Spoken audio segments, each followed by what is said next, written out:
Hey everyone, welcome to our channel. Myself Srishti Agarwal. तो हम देख रहे थे कक्षा 6 के विषय संस्कृत दीपकम प्रथम भाग का सिलेबस। अब तक हम चतुर्थ पाठ तक के कंप्लीट हिंदी एक्सप्लेनेशन के साथ साथ क्वेश्चन आंसर देख चुके हैं। हमारे वीडियोस में आपको एक विशेषता देखने को मिलेगी जहां पर आपको अध्याय नोट्स विद रिटर्न मिलेंगे और बिना कुछ शुल्क के, और जो भी क्वेरी रहती है उस चैप्टर से रिलेट पर्टिकुलर कोई भी क्वेश्चन हो चाहे कोई भी एक्सप्लेनेशन हो, आपको रिटर्न के साथ साथ में नोट्स भी प्रोवाइड किए गए हैं। तो आपको इधर उधर बिल्कुल देखने की ज़रूरत नहीं पड़ेगी, कहीं भी हेल्प लेने की ज़रूरत नहीं पड़ेगी। एक बार ज़रूर से चेकआउट करेगा हमारे पढ़ाए हुए वीडियोज़ को, तो आप समझ पाएंगे कि हम किस तरह से पढ़ाने की कोशिश किया करते हैं आप सभी की हेल्प के लिए। तो देखिए, हमने स्टार्ट किया था पंचम पाठ शूरः वयम धीरा वयम का एक्सप्लेनेशन, जो कि हम देख चुके हैं। तो अगर आपने वो वीडियो नहीं देखा है, दी गई प्रेस की गई जो आप लिंक है उस पर प्रेस करेंगे तो देख सकते हैं, प्लेलिस्ट चेकआउट कर सकते हैं, लेटेस्ट अपडेट वीडियोस में देख सकते हैं। यहाँ पर हम स्टार्ट करेंगे इस चैप्टर के क्वेश्चन आंसर। तो समरी नोट्स हम ऑलरेडी देख चुके हैं, तो इसको स्किप करेंगे, जिसमें आपको हिंदी शब्दार्थ भी मिलेंगे, संस्कृत टू हिंदी सभी कठिन शब्दार्थ भी बताए हैं, ताकि आपको एक एक जो शब्द है वो अच्छे से समझ आ सके। तो नोट्स तो हो गए हैं हमारे डन। अब देखेंगे अभ्यास कार्य के सभी क्वेश्चन आंसर, जिसमें आपका एक भी क्वेश्चन मिस नहीं होगा। हम पर्टिकुलर सभी क्वेश्चन को देखने वाले हैं। पहला क्वेश्चन है यहाँ पर, पहला प्रश्न है एतत् संपूर्णम गीतम सस्वरम गायन्तु लिखन्तु कथनस्त च कुर्वन्तु। तो ये जो संपूर्ण गीत है यहाँ पर हमने जो धीरा वयम का पढ़ा है, आपको क्या करना है, इसमें पूरा जो ये है सस्वर गाना है, लिखना है, उससे कंठस्थ याद करना है, ठीक है, ताकि आप इसे कहीं भी परफॉर्म करके दिखा सकें। तो ये आपका अभ्यास कार्य है जो कि स्वयं करना है आपको। दूसरा प्रश्न है पाठस्य आधारेण प्रश्नानाम उत्तराणि एक पदेन लिखन्तु।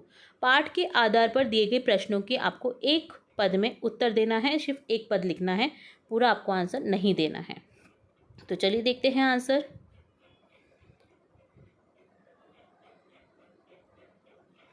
तो देखिए, यहाँ पर हिंदी भी बताई गई है प्रत्येक क्वेश्चन की, ठीक है, तो आपको बिल्कुल भी अपना टाइम खर्च नहीं करना पड़ेगा कि इस वर्ड का क्या मीनिंग होता है। तो पहला प्रश्न है शूरः के, शूर कौन है? तो आंसर हो जाएगा भारतीय वयम, भारतीय। वयम कीदृश मानसा स्म, हम किस तरह के दिमाग वाले हैं? दृढ़ मानसा, दृढ़ निश्चय। वयम कीदृश चिंतका स्म, हम कैसे विचारक हैं? शुभ चिंतिका, शुभ चिंतक। वयम कुत्र अति निश्चला स्म, हम कहाँ अड़िग रहते हैं? विजय, विजय पर। वयम विजयार्थीन कुत्र याम, हम विजय के लिए कहाँ जाते हैं? समरांगणम, समरांगण। तो ये देखिए, प्रत्येक क्वेश्चन का हमने आंसर देख लिया है, हिंदी अर्थ मैंने आपको साथ के साथ बताया है, ठीक है। अगला प्रश्न, तीसरा प्रश्न है उदाहरणानुसारम अधोलिखितानां पदानां वचन परिवर्तनम कुर्वन्तु। उदाहरण के अनुसार दिए गए शब्दों का वचन परिवर्तन करें। तो आपको जैसे वचन है, एक वचन है तो बहुवचन में करना है, बहुवचन है तो एक वचन में करना है। तो शूरः वयम का हो जाएगा शूरहम, वीरः वयम का हो जाएगा वीरहम, बलशाली का हो जाएगा बलशालीन, जयगामी का हो जाएगा जयगामिना, दृढ़ मानसा दृढ़ मानस, प्रिय साहसा प्रिय साहस, अति भावुक अति भावुका, शुभ चिंतिका शुभ चिंतक, धन कामना धन कामना, वंचना वंचनः, वर्चस्वल वर्चस्वला, अति निश्चल अति निश्चला। तो ये बहुत ही सिंपल होते हैं पद के वचन परिवर्तन करने। आप इसमें हिंट भी देख सकते हैं, जैसे अ की ध्वनि का आह हो गया, आह की ध्वनि का अह हो गया, ठीक है।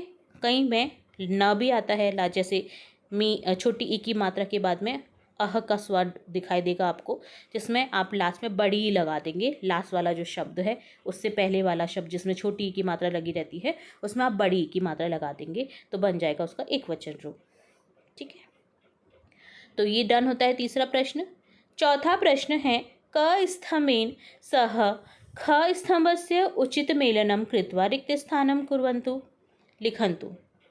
तो देखिए क जो है आपका स्तंभ, उसको क्या करना है, मिलान करना है ख स्तंभ से। जैसे गत भीतयो धृत नीतियो, तो इसका मिलान कर रखा है दृढ़ शक्तियो निकिलः, जिसका अर्थ होता है हम सब भय से मुक्त, नीति को धारण करने वाले तथा दृढ़ शक्ति से युक्त हैं। ठीक है, तो इनको मिलान करके लिख दिया ताकि एक पूरा वाक्य बन जाए। तो इसी तरह से आपको मिलान करना है और वाक्य बनाने हैं। दूसरे का बनेगा ख का, यामो वयम, इसका मिलान करेंगे, यामो वयम समरांगणम विजयार्थिनो बाला, हम बालक युद्ध भूमि में विजय की इच्छा से जा रहे हैं।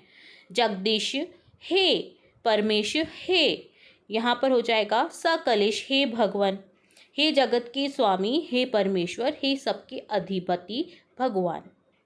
जय मंगलम परमोज्वलम, यहाँ पर मिलान करेंगे नो देहि परमात्मन, हे परमात्मा हमें उज्ज्वल विजय और मंगल प्रदान करें। जन सेवका अति भावुकः, इसका मिलान करेंगे शुभ चिंतिका नियतम, हम जन सेवक अत्यंत भावुक, शुभ चिंतक और नित्य नियमित हैं। ऊर्जस्वला वर्चस्वला अति निश्चला विजय, हम ऊर्जा से भरपूर, प्रभावशाली, विजय के लिए अत्यंत स्थिर हैं। तो इस तरह से आपको ख को क को ख से मिलान करना था। मिलान करके आपको पूरा वर्ड बना करके जो आपका वाक्य बनता है लिखना था, जिसके हमने हिंदी अर्थ भी देख लिए हैं।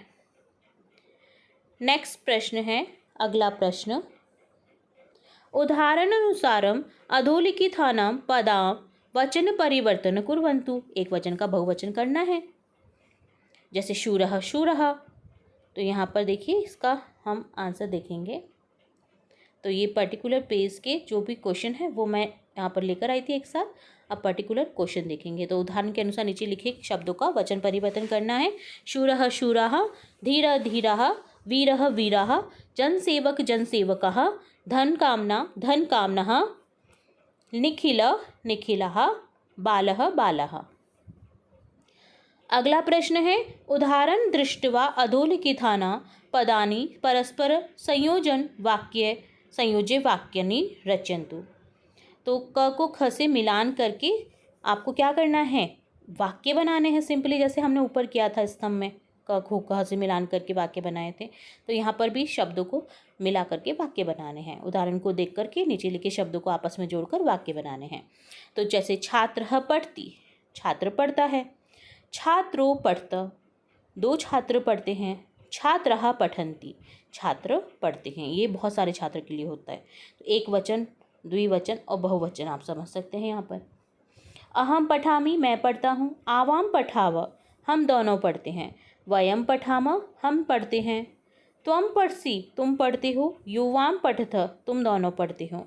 यूयम पठथ, आप लोग पढ़ते हो, मतलब बहुत सारे, तुम सब पढ़ते हो। तो ये वही चैप्टर से हमने जो पहले देखा था अश्मद युष्मद शब्द, वही उनका ही यूज़ है यहाँ पर। ठीक है, अश्मद अपने लिए होता है यूज़ और युष्मद जो होता है वो सामने वाले के लिए रहता है। अगला प्रश्न है, कोष्टकात् उचित पदां स्वीकृत्य रिक्त स्थाने लिखन्तु, सही शब्द चुनकर रिक्त स्थान भरें। जैसे तद स्त्रीलिंगम प्रथमा विभक्ति एक वचन, तद का स्त्रीलिंग प्रथमा विभक्ति और एक वचन रूप होता है सा। ठीक है, 3 आपको वर्ड दे रखे हैं, इनमें से एक करेक्ट होगा। कौन सा हो गया, तद का सा। इसी तरह से अस्मद प्रथमा विभक्ति एक वचन हो जाएगा, अस्मद का प्रथम विभक्ति एक वचन रूप अहम, मैं। युष्मद प्रथमा विभक्ति द्विवचन रूप हो जाएगा युवाम, तुम दोनों।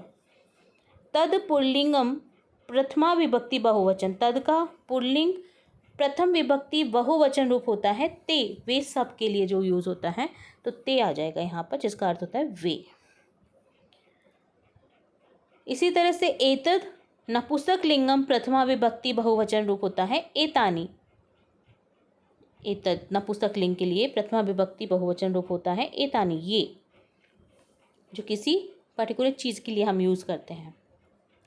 एतद स्त्रीलिंगम प्रथमा विभक्ति एक वचन रूप होता है एषा, ये तो हमने चैप्टर में समझा था, जो हमने पढ़ा था। तो यहाँ पर एतद स्त्रीलिंग रूप प्रथम विभक्ति एक वचन रूप होता है एषा, यह। तद का स्त्रीलिंगम प्रथमा विभक्ति द्विवचन रूप होता है ते, वे दोनों। ठीक है, स्त्रीलिंग के लिए। तो इस तरह से यहाँ पर आपको विभक्ति, बहुवचन, एकवचन, द्विवचन रूप बताना था पर्टिकुलर शब्द का। अगला प्रश्न है उदाहरण मनुसृत्य उचितेन पदेन रिक्तस्थानं पूरयन्तु। उदाहरण के अनुसार आपको दिए गए शब्दों के आधार पर रिक्त स्थान भरने हैं। जैसे नायिका नृत्यति, नृत्य लिखा हुआ था, नृत्य का बन गया नृत्यति सब्जेक्ट के अकॉर्डिंग। ठीक है, तो इसी तरह से हो जाएगा बालकः, लिख धातु का हो जाएगा लिखती, बालक के साथ में क्या हो जाएगा, बालक लिखता है, मतलब लड़का लिखता है, लिखती आ जाएगा सिंपली। छात्र हो, अब दो छात्र हैं तो यहाँ पर हो जाएगा क्रीडका क्रीडतः, पढ़ती पढ़तः, पढ़ा है अपने, उसी में यूज़ होता है। देखिए दो छात्र के लिए हो जाएगा तः क्रीडतः, दो छात्र खेलते हैं। अहम गच्छामि, गच्छ धातु का गच्छामि हो जाएगा अहम के लिए। ठीक है, पढ़ती पढ़ता पठन्ति, पढ़सी पढ़ता पठत, पठामि जो कि होता है खुद के लिए यूज़ करने के लिए। मैं जाता हूँ। कवि पश्यति, पश्य का पश्यति हो जाएगा, कवि देखता है, सिंपली सेंटेंस होता है उसमें तो आपका ती आता है। ठीक है, तो पश्य में ती जुड़ गया। इसी तरह से वद धातु का महिला वदंती हो जाएगा। ठीक है, तो पढ़ती पढ़ता पठन्ति यहाँ पर यूज़ होगा। ठीक है, महिला के लिए, महिला बोलती है। देवा आगच्छन्ति, देवा देवता आते हैं, आगच्छ का हो जाएगा आगच्छन्ति। इसी तरह से फलानी पतंती हो जाएगा, पत धातु का पतंती, फल गिरते हैं। ग्रहिणा उपविशन्ति, उपविश ग्रहणियाँ बैठती हैं, ग्रहणी उपविशन्ति। ठीक है, तो ये हो गया आपका डन। अब देखिए ये योग्यता विस्तार है जो कि बेसिकली टीचर्स के लिए है, जो आपको टीचर समझाएंगे। तो यहाँ पर इसका भी सॉल्यूशन हम देखेंगे। ठीक है, तो ये टीचर स्टूडेंट दोनों के लिए ही इम्पॉर्टेंट है वीडियो। गीतस्य रचनाकार, अब यहाँ पर देखिए गीत के जो रचनाकार है ना श्रीधर भास्कर, उनके बारे में बताया गया है। तो इसका हम हिंदी अर्थ भी देखेंगे, पहले देखते हैं संस्कृत में। अस्य गीतस्य रचनाकार, इस जो गीत के रचनाकार हैं श्रीधर भास्कर वर्णिकर अस्ति। जो कौन है, श्रीधर भास्कर वर्णिकर। एष सुप्रसिद्ध आधुनिक कवि अस्ति, आधुनिक कवि हैं ये। वर्णिकर महोदय से जन्म महाराष्ट्र राज्य नागपुर नगरे अभवत, इनका जन्म जो है महाराष्ट्र राज्य के नागपुर नगर में हुआ था।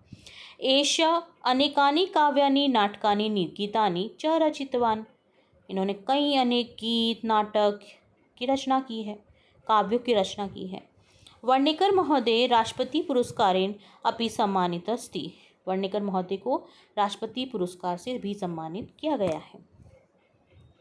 तो देखिए हमने संग संग तो पढ़ ही लिया है हिंदी अर्थ, बट आप देख सकते हैं इसका इस तरह से हिंदी अर्थ भी लिखा हुआ। तो इस गीत के रचनाकार आपको पता ही है श्रीधर भास्कर वर्णिकर हैं, सुप्रसिद्ध आधुनिक कवि हैं। वर्णिकर महोदय का जन्म महाराष्ट्र के नागपुर में हुआ। इन्होंने अनेक काव्य नाटक गीत लिखे। वर्णिकर महोदय राष्ट्रपति पुरस्कार से भी सम्मानित हैं। अगला प्रश्न है अधोलिखितानि शब्द रूपानि पठन्तु अवगच्छन्तु स्मरन्तु च। दिए गए शब्द रूप जो हैं इनको आपको पढ़ना है और क्या करना है, याद करना है। ठीक है, पढ़ना है, पढ़ते हुए अच्छे से इनको बोल बोल के और याद करना है। जैसे शूर का एक वचन द्विवचन बहुवचन रूप होता है शूरः शूरोः शूरः। बाल का बालः बालहो बालः, द्विवचन दो के लिए यूज होते हैं। धीर धीरः धीरहो धीरः। आ की ध्वनि बहुवचन में आ जाती है, अह की ध्वनि एक वचन में आती है। जनसेवक जनसेवकः जनसेवकौ जनसेवकः। शुभचिंतक शुभचिंतकः शुभचिंतकोः शुभचिंतकः। ठीक है, निखिला निखिलः निखिलो निखिलः। कामना का कामना कामने कामनः। एक ही ध्वनि आती है यहाँ पर द्विवचन में ज़्यादातर, और औ की ध्वनि। ठीक है, ए औ। वंचना वंचना वंचने वंचना। ठीक है, तो इस तरह से ये हो गया। अगला प्रश्न है महापुरुषाणां राष्ट्रनायकानां च चित्राणि अधः सन्ति। एते शूराः वीराः धीरा च आसन्। गीते लिखितान् सर्वान् भगवान् एतेषः महापुरुषाणां जीवने वयं पश्यामः। महापुरुषों, राष्ट्र नायकों के नाम दिए गए हैं दिए गए पेज में। ये शूरवीर और धीर थे। गीत में लिखे सभी भाव इन महापुरुषों के जीवन में हम देखते हैं। तो महापुरुष कौन कौन से हैं देखिए। शंकराचार्य हैं, शिवाजी महाराज हैं, स्वामी दयानंद सरस्वती हैं, मदन मोहन मालवीय हैं, रानी लक्ष्मीबाई हैं, स्वामी विवेकानंद हैं, महर्षि अरविंद हैं, सुभाष चंद्र बोस हैं, APJ अब्दुल कलाम हैं। तो ये महान पुरुष हुए हैं जिनकी वजह से हमारा जो देश है ना आज वो बना था एक्चुअल में। अगला है एतत् स्त्रोत ध्यानेन पठन्तु अवगच्छन्तु स्मरन्तु च। दिए गए श्लोक को ध्यान से पढ़ना है, याद करना है। भारतवर्ष से केषाञ्चन धीराणां वीराणां कासाञ्चन वीरांगनान् च नामोल्लेख अधोततेषु श्लोकेषु अस्ति। एतान् श्लोकान् सस्वरः गायन्तु स्मरन्तु च। ठीक है। अरुन्धतेनुसया च सावित्री जानकी सती द्रौपदी कन्नगी गार्गी मीरा दुर्गावती तथा लक्ष्मीर्हल्या, अहिल्या भी जुड़ा हुआ है इसमें, लक्ष्मीर्हल्या चन्नमा रुद्रमांबा सुविक्रमा निवेदिता शारदा च प्रणमया मातृदेवता। अगस्त्य कंबुकोंडिन्यो च राजेंद्र श्लोच वंशज अशोक पुष्यमित्रस्य खारवे सुनीतिमान रामकृष्णो दयानंदो रवींद्रो रामहन रामतीर्थो अरविंदश्च विवेकानंद उद्देश्य। तो यह श्लोक है जिसे आप लर्न कर सकते हैं। ठीक है, और सुना सकते हैं।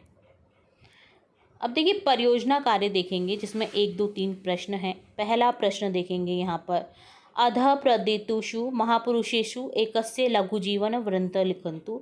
स्वामी विवेकानंद, शिवाजी, राणा प्रताप। यहाँ पर दिए गए महापुरुष के किसी भी एक का आप लघु जीवन में वृत्तांत लिख सकते हैं जो उनका जीवन हुआ है उसके प्रति। तो यहाँ पर लिखेंगे स्वामी विवेकानंद के बारे में। स्वामी विवेकानंदस्य बाल्यकालस्य नाम नरेंद्रनाथ आसीत्। स्वामी विवेकानंद का बाल्यकाल में नाम था नरेंद्रनाथ। तस्य जन्म वरिमासे 12 दिनांके 1863 ख्रीस्ताब्दे कोलकाता नगरे अभवत्। कोलकाता नगर में 12 तारीख को जनवरी मास के 1863 में इनका जन्म हुआ था। तस्य मातु नाम भुवनेश्वरी देवी, इनकी माता का नाम भुवनेश्वरी देवी था। और तस्य पिता विश्वनाथ दत्त प्रतिष्ठित अभिभावक आसीत्। प्रतिष्ठित अभिभावक थे पिता विश्वनाथ दत्त। नरेंद्रनाथ बाल्यकालत एवं कुशाग्र बुद्धि मल्लक्रीडायां पारंगत धार्मिक च आसीत्। धार्मिक भी होता जा रहा था, कुशाग्र बुद्धि था और क्रीड़ा में भी बहुत पारंगत था। बाल्यकाल से वो बुद्धिमान थे, मतलब ऑलराउंडर टाइप थे। तस्य आध्यात्मिक गुरु रामकृष्ण परमहंस आसीत्। उनके जो आध्यात्मिक गुरु थे वो थे रामकृष्ण परमहंस। उत्तिष्ठ जागृत प्रापे वरान निबोधत इति वेदांतवाणी च प्रचारितवान्। देशवासिना दुर्दशा पराधीनता च दृष्ट्वा तस्य मन अति दुखित अभवत्। देशवासियों की जो पराधीनता थी उस समय उसको देख करके वो काफ़ी दुखी होते थे। अमेरिका देशे शिकागो नगरे अखिल विश्व धार्मिक सम्मेलन भाषण कृत्वा अयम परमां प्रसिद्धम अलभत। इनका जो भाषण हुआ था शिकागो नगर में अखिल विश्व धार्मिक सम्मेलन के दौरान काफ़ी फेमस हुआ था उसके बारे में। अयम युग पुरुष अस्माकं देशे संसारे च प्रातः स्मरणीय अस्ति। इन युग पुरुष को संसार में माना जाता है, जाना माना नाम है, स्मरण के तौर पे याद किया जाता है इनको। तो ये डन होता है आपका पहला प्रश्न। दूसरा प्रश्न है, अस्मिन् पाठ्ये प्रयुक्ता प्रथमा विभक्ति बहुवचनान् पदानां संग्रहणं कुर्वन्तु। इस पाठ की बहुवचन प्रथम विभक्ति जो प्रयुक्त हुए हैं पद उनको आपको संग्रह करके लिखना है। जैसे शूरः प्रथमा विभक्ति बहुवचन पदानाम वाक्यम, वाक्य में प्रयोग करना, जैसे शूरा का हो जाएगा भारतीय शूरा सन्ति, वीरा का वीराः युद्धे पराजिता न भवन्ति, वयम का वयम देशभक्ता स्म, भारतीय भारतीयः स्नेहशीला भवन्ति, गुणशालीन वयम गुणशालीन स्म, जनसेवका जनसेवका सेवां कुर्वन्ति, शुभचिन्तका महापुरुषो शुभचिन्तका भवन्ति, बालः बालः क्रीडा क्षेत्र खेलन्ति, अतिनिश्चला वयम अतिनिश्चला स्म, गतभीतया भारतीय गतभीतया सन्ति। तो इस तरह से आपको वाक्य में प्रयोग करने थे। तीसरा प्रश्न है यहाँ पर अन्यत संस्कृत देशभक्ति गीतम अन्विष्य तस्य सामूहिक वाचन कुर्वन्तु। संस्कृत में देशभक्त जो गीत है यहाँ पर आपको सामूहिक रूप से वाचन करना है। देशभक्ति गीत है इस तरह से, अमृतस्य पुत्रः वयम् सबलं सदायं नो हृदयं गतमितिहासं पुनरुद्धेतुं युवसङ्घटनं नवमिह कर्तुं भारत कीर्ति दिशि दिशि नेतुं दृढ़ संकल्पा विपदि विजेतुं ऋषि संदेशं जगति नयं सत्वशालिनो मानसी भवेम कष्टि समुद्र सपादि तेरेम चालित कार्यम नहीं त्यजेम। इस तरह से डन होता है आपका परियोजना कार्य, योग्यता विस्तार, सभी क्वेश्चन आंसर आपके अभ्यास कार्य के सभी क्वेश्चन आंसर हमने यहाँ पर देख लिए हैं। तो जैसा कि आपको मैंने पहले भी बताया था कि वीडियो को देखकर ही आप समझ गए होंगे, अगर आप एंड तक देख रहे हैं इस वीडियो को, कि आपको एक भी कुछ भी मिस नहीं किया गया है। जो भी चैप्टर में आपको इम्पॉर्टेंट पढ़ना है, जो भी चैप्टर से रिलेट है, क्वेरीज, सब कुछ यहाँ पर बताने की कोशिश की गई है। तो होप सो आपको अच्छे से समझ आया होगा पूरा चैप्टर, एक्सप्लेनेशन और साथ के साथ क्वेश्चन आंसर। तो अगर फिर भी कोई डाउट रहता है तो कमेंट बॉक्स में ज़रूर से बताइएगा, और ये भी बताइएगा कि वीडियो कैसा लगा। थोड़ा सा टाइम निकाल के अगर आप वीडियो में कमेंट करते हैं तो मोटिवेशन मिलता है, ताकि हम इसी तरह आपके लिए और मेहनत करते रहें। उम्मीद है आप जुड़े रहेंगे आगे भी हमारे चैनल के साथ। पूरा वीडियो देखने के लिए धन्यवाद।